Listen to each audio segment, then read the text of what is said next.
नमस्कार दोस्तों, मेरा नाम है अक्षय और आज का वीडियो होने वाला है थोड़ा सा स्पेशल, क्योंकि मैं आपको बताने वाला हूं कि इंडिया में सबसे लोएस्ट रेट ऑफ इंटरेस्ट पे कौन सी बैंक कार लोन देती है।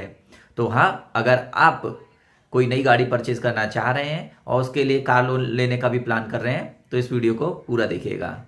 और इस वीडियो को बनाने का पर्पज़ यही था कि मैंने 1-2 महीने पहले अपने i20 के कुछ वीडियोस अपलोड किए हुए थे। तो कुछ यूजर्स ने वहाँ पे कमेंट करके पूछा कि भाई पैसा कहाँ से आया, अगर लोन लिया तो कहाँ से लिया, कितने रेट ऑफ इंटरेस्ट पे लिया, किस बैंक से लिया। तो मैंने सोचा कि उन सारे आंसर्स को कवर करके एक वीडियो बना देता हूँ और ये भी बताऊँगा कि कौन सी बैंक सबसे लोएस्ट रेट ऑफ इंटरेस्ट पे, जहाँ पे प्रोसेसिंग चार्जेस वगैरह भी बहुत कम हो या फिर जीरो हो या वेव्ड ऑफ हो, वो सारी जानकारी आपको इसमें दे दूंगा मैं। इसके अलावा आपको ये भी बताऊंगा कि अगर आप बिजनेसमैन हैं तो कौन से डॉक्यूमेंट लगेंगे, आप सैलरीड पर्सन हैं तो कौन से डॉक्यूमेंट लगेंगे। तो चलिए शुरू करते हैं। तो इंडिया में जो कार लोन है वो लगभग सारे ही बैंक्स और एनबीएफसीज फाइनेंस करती हैं, लेकिन फिर भी कुछ लीडिंग बैंक्स हैं जैसे कि SBI, bank of Baroda, Punjab national bank, Canara bank, union bank, जो पब्लिक सेक्टर बैंक हैं। इसके अलावा प्राइवेट में है आपका HDFC bank, Kotak bank, ICICI, axis bank और भी कई सारे बैंक हैं। लेकिन जो बैंक सबसे lowest rate of interest offer करते हैं, गवर्नमेंट बैंक्स की बात करूं मैं, तो वो है आपका SBI, bank of Baroda, Canara bank और पंजाब नेशनल बैंक भी। इन सारी बैंक्स में अगर आप रेट ऑफ इंटरेस्ट देखेंगे तो 0.1, 0.5 या 0.2 का ही डिफरेंस रहेगा। और प्राइवेट सेक्टर बैंक्स में भी यही रहता है। और सारी जो जितनी बैंक बची हुई हैं नॉर्मली उनकी रेट ऑफ इंटरेस्ट 0.5% ऊपर रहेगी या 1% या 1.5% ऊपर रहेगी। मैं एनबीएफसी को यहाँ पे इंक्लूड ही नहीं करूँगा क्योंकि वो बहुत ही ज़्यादा रेट ऑफ इंटरेस्ट चार्ज करते हैं। जैसे महिंद्रा एंड महिंद्रा का बताऊँ आपको मैं, तो वो आपको 7 या 8% पे रेट ऑफ इंटरेस्ट पे लोन ऑफर करेंगे, लेकिन वो फ्लोटिंग नहीं होता है, वो रिड्यूसिंग रेट ऑफ इंटरेस्ट पे वर्क नहीं करते हैं, वो फ्लैट होता है। फ्लैट और रिड्यूसिंग को अगर आपको कंपेयर करना हो तो आपको छोटा सा बता दे रहा हूँ समझने के लिए, ये एग्जैक्ट नहीं होगा। अगर कोई गवर्नमेंट बैंक आपको 9% पे ऑफर कर रही है जो कि रिड्यूसिंग है, और महिंद्रा एंड महिंद्रा या चोलामंडलम या श्रीराम फाइनेंस आपको 7% पे ऑफर कर रही है जो कि फ्लैट है, तो आपको कम इंटरेस्ट 9% पर रहेगा। आप फ्लैट को रिड्यूसिंग में कन्वर्ट करने के लिए कुछ नहीं, बस अंदाजा लगा लीजिए, उसको डबल कर दीजिए। 7% पे ऑफर कर रहे हैं तो लगभग 13.5 और 14% ही आपको पड़ेगा। इसके अलावा अगर आप रूरल एरिया में रहते हैं तो एक बार आप आरआरबीज में भी चेक कर सकते हैं रेट ऑफ इंटरेस्ट। वहाँ पे जहाँ तक मुझे पता चला है वहाँ पे एसबीआई से भी कम रेट ऑफ इंटरेस्ट पे लोन ऑफर कर रहे हैं। जैसे कि आर्यावर्त बैंक है, उसका रेट ऑफ इंटरेस्ट 8.1 से लेके 8.5% के बीच में है। खैर आरआरबीज हर जगह पे अवेलेबल नहीं है और अगर आप शहर में रहते हैं तो चांसेस कम है कि वो आपको मिलेंगे। तो सबसे जो लोएस्ट रेट ऑफ इंटरेस्ट इस वक्त है वो है एसबीआई का और बैंक ऑफ बड़ौदा का। लेकिन यहाँ पे एक टर्म एंड कंडीशन लगा देते हैं बैंक, अगर जैसे मैंने अभी बोला कि 8.45% है तो क्या आपको इतने रेट ऑफ इंटरेस्ट में मिल जाएगा? ऐसा नहीं है।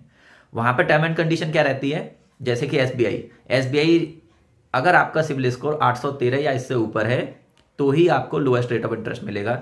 आपका टेन्योर अगर 3 साल से 5 साल के बीच में है लोन का तो ही आपको ये मिलेगा। अगर इससे ऊपर है तो लोन 0.1 या 0.2% ऊपर हो जाएगा। जैसे आपका सिविल स्कोर 813 से कम है, सपोज करिए 740 है या 750 है, तो वो रेट ऑफ इंटरेस्ट थोड़ा सा बढ़ जाएगा। हाँ, ज़्यादा नहीं बढ़ेगा, लेकिन सपोज करिए 8.45 पे स्टार्ट करें या 8.5 पे कर रहे हैं तो 0.5% बढ़ के 9% पे मिलेगा। एक बात और आपको बताऊं मैं, ये सारे लोन रेपो रेट से लिंक रहते हैं।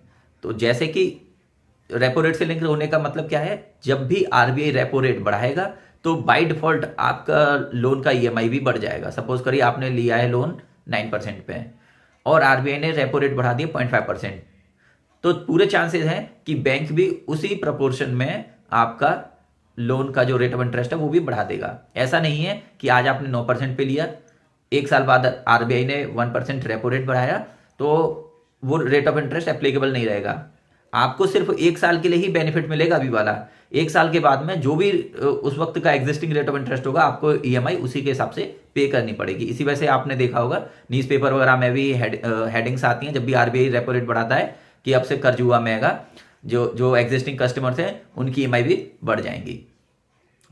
अब मैं बताऊंगा कि सैलरीड पर्सन के लिए कौन कौन से डॉक्यूमेंट्स की आवश्यकता होती है कार लोन के लिए और कितना लोन मिल जाता है। तो देखिए ज़्यादातर बैंक्स 90% ऑफर, आपने देखा होगा कि अप टू 90% या 95% ऑन रोड फंडिंग मिलती है। तो बैंक्स इसमें नॉर्मली ज़्यादातर बैंक्स 3 ही कंपोनेंट कंसीडर करते हैं।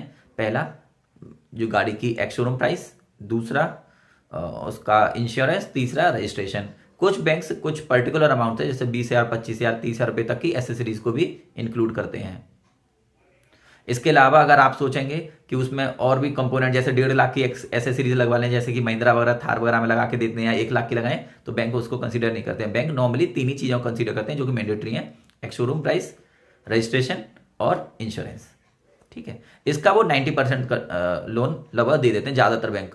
कुछ बैंक्स टाई अप भी कर लेते हैं व्हीकल कंपनी से, जैसे कि सपोज करिए एसबीआई ने टाई अप कर लिया मारुति से कि उनकी जो भी ब्रेजा गाड़ी आएगी उस पर वो 100% ऑन रोड फंडिंग करेंगे, वो अलग चीज़ होती है। लेकिन मैक्सिमम केसेस में क्या रहता है, 90% ही फंडिंग करते हैं।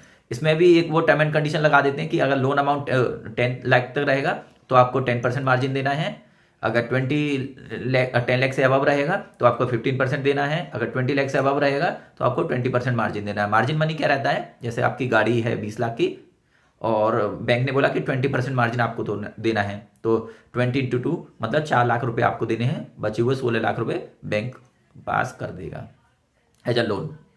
इसमें टेन्योर आपको मैक्सिमम बैंक 7 ईयर्स तक का देते हैं। ये सारी चीज़ें वैसे मैं आपको बता रहा हूँ, आपको गूगल करेंगे मिल भी जाएंगी। 7 साल तक के लिए बैंक लोन देते हैं। अब बताते हैं डॉक्यूमेंटेशन। तो देखिए सैलरीड पर्सन के लिए ITR मैंडेटरी नहीं है। अगर आप सोच रहे हो कि अगर आप ITR फाइल करेंगे तभी आपको बैंक लोन देगा गवर्नमेंट बैंक, तो ऐसा बिल्कुल भी नहीं है। आपके पास में फॉर्म 16 होना चाहिए, 6 मंथ की सैलरी स्लिप होना चाहिए।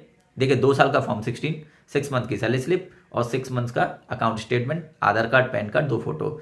इतने अगर आपके पास में डॉक्यूमेंट है तो कोई भी सरकारी बैंक आपको लोन दे देगा। हाँ, कुछ बैंक्स आपसे गारंटर मांग सकते हैं और नॉर्मली गवर्नमेंट जॉब वालों को तो वेव ऑफ कर ही देते हैं वहाँ पे उस केस में गारंटर। लेकिन अगर आप प्राइवेट सेक्टर में हैं तो normally bank ask for guarantor.